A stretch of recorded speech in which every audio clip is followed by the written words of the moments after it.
Ibrahim Traoré, le jeune capitaine qui a changé le Burkina Faso, salue tout le monde.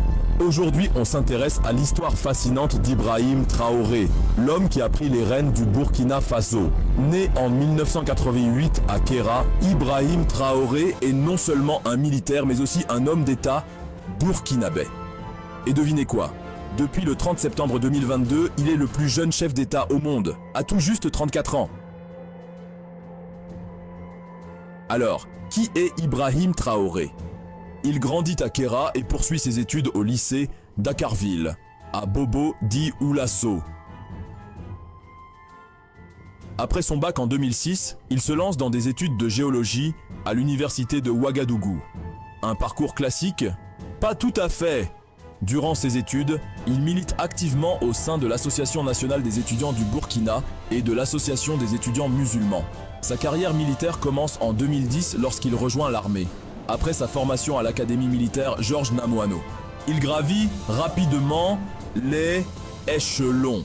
De sous-lieutenant en 2012, il devient lieutenant en 2014, puis capitaine en 2020. Ibrahim participe à plusieurs opérations de lutte contre le terrorisme, notamment à Djibo et lors de l'opération Otapouanou en 2019. Mais c'est le 30 septembre 2022 que sa vie prend un tournant décisif. Ibrahim Traoré et ses hommes renversent le lieutenant-colonel Paul-Henri Sandaogo Damiba lors d'un coup d'État. Un deuxième putsch en une seule année pour le Burkina Faso. Pour justifier leur acte, ils évoquent la situation sécuritaire catastrophique et le non-respect des engagements pris lors du premier coup d'État. Le 6 octobre, Traoré est officiellement déclaré chef de l'État. Fait intéressant, il devient le premier musulman à occuper ce poste depuis 1982. En novembre 2022, il renonce à son salaire présidentiel, préférant conserver son salaire de capitaine. Ibrahim lance alors de grandes offensives contre les djihadistes et appelle la population à se mobiliser. Pour combattre le terrorisme, son gouvernement recrute 3000 nouveaux militaires et engage 50 000 volontaires pour défendre le pays. Il noue des alliances avec des pays comme la Russie, la Turquie et même la Corée du Nord pour renforcer la défense du Burkina Faso. Ibrahim Traoré, avec son jeune âge et son expérience du terrain, séduit la jeunesse burkinabé.